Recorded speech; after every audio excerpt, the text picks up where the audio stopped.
I could get you a record deal. That's beautiful. Everybody doing all right? Yeah. I think that it's time that we all confess our worst crime.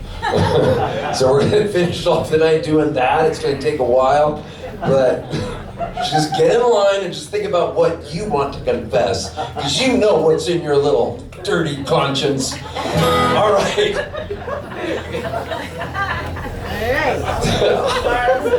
Yeah, I'd like a large number 3. Here's Okay, God is pissed about that.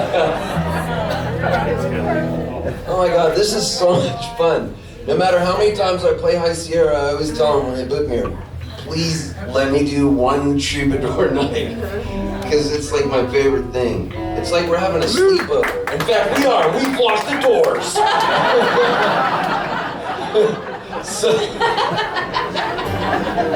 That's a real thing in Arkansas. when the, oh man.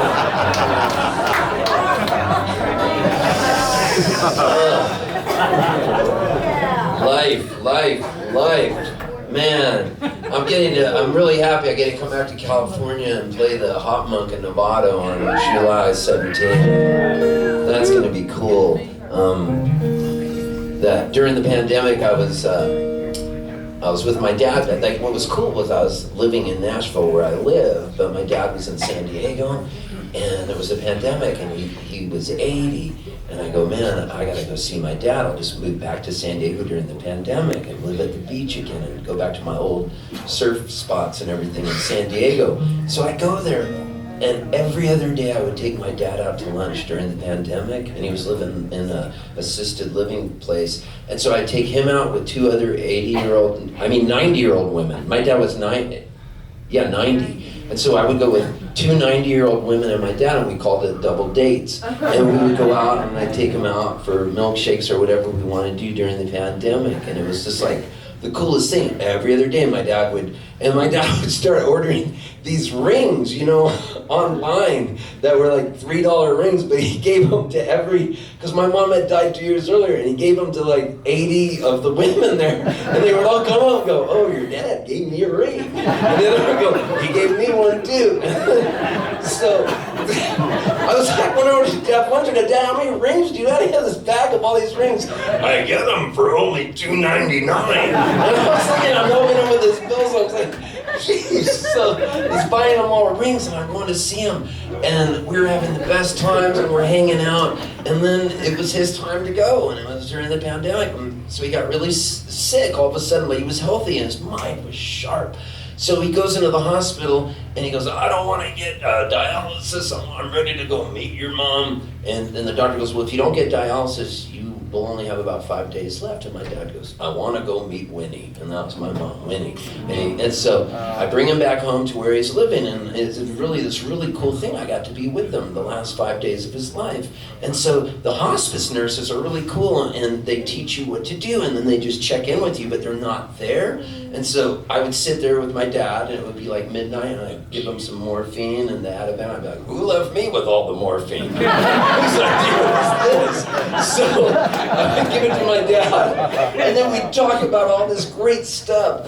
And it was Thanksgiving, and I didn't cook any food, and there was a knock at the door.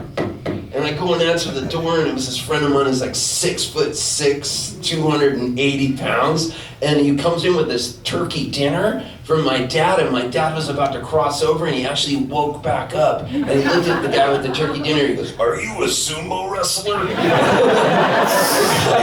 The guy goes, no, I'm your son's friend. So he starts feeding him this food, and my dad wakes up, he was about to die, and he eats a little turkey dinner. He goes, did you bring any cranberry sauce?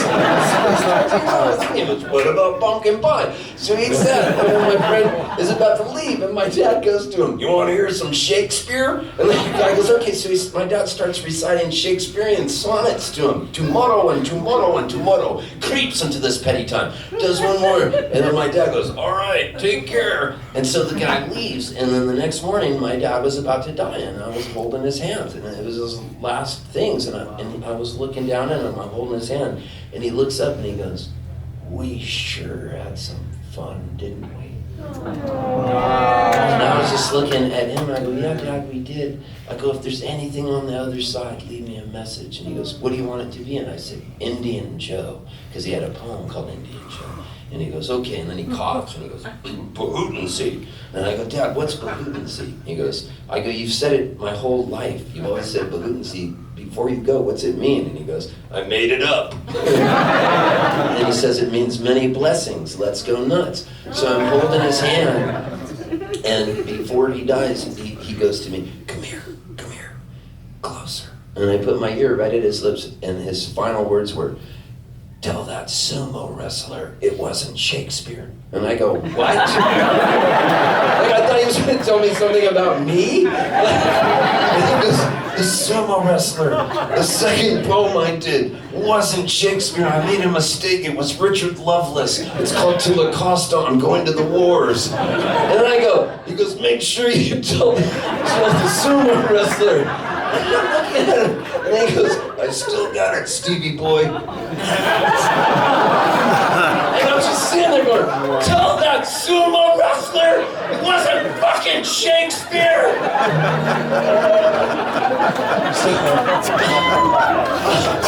I was looking for a sign from Indian Joe or anything, and there was nothing. And then I woke up at 3 in the morning, and a friend sent me a text, and it was a photo of an old poster of my band, the Rugburns, and we had played a show with Green Day, and the poster said Rugburns and Green Day, and it was at this outdoor amphitheater thing. And then next to it, the guy didn't know, he had pulled out of a paper, it was from 1996, it was an ad, and it said Indian Joe traveling the world with an acoustic guitar. I freaked out. I mean, it was weird, so I sat down and I grabbed my guitar and made up this song.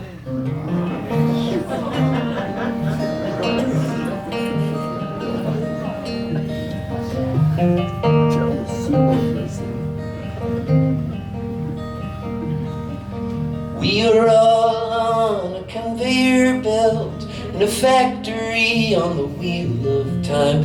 Yeah, we don't know when our car clock's out. It was yesterday, we were in our prime. Mic-mac, click-clack, don't even think about looking back. Kodak, soundtrack, I remember when my mom had a heart attack.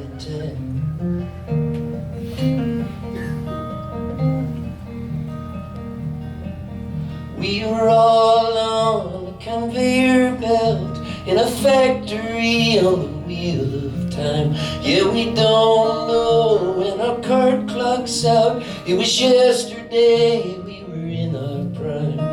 Tic-tac, tic-tac-toe, hey, I'm still looking for Indian Joe.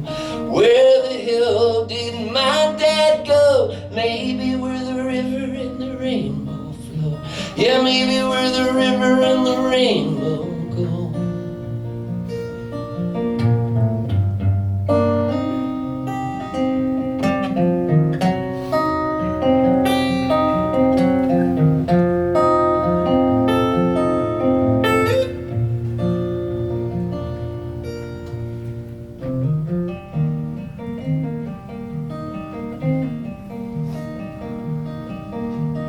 Yakety-yak at the top of the tree, my love's got a money back guarantee.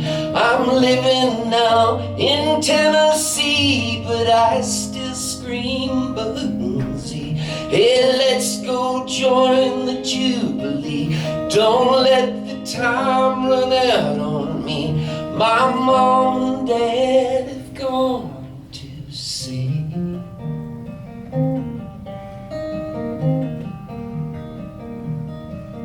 We're all on a conveyor belt in a factory on the wheel of time. Yeah, we don't know when our card clock's out. It was yesterday, we were in our prime. We are all on a conveyor belt in a factory on the wheel of time. Yeah, we don't know when our card clock's out. It was yesterday, we were in our prime. Seems like yesterday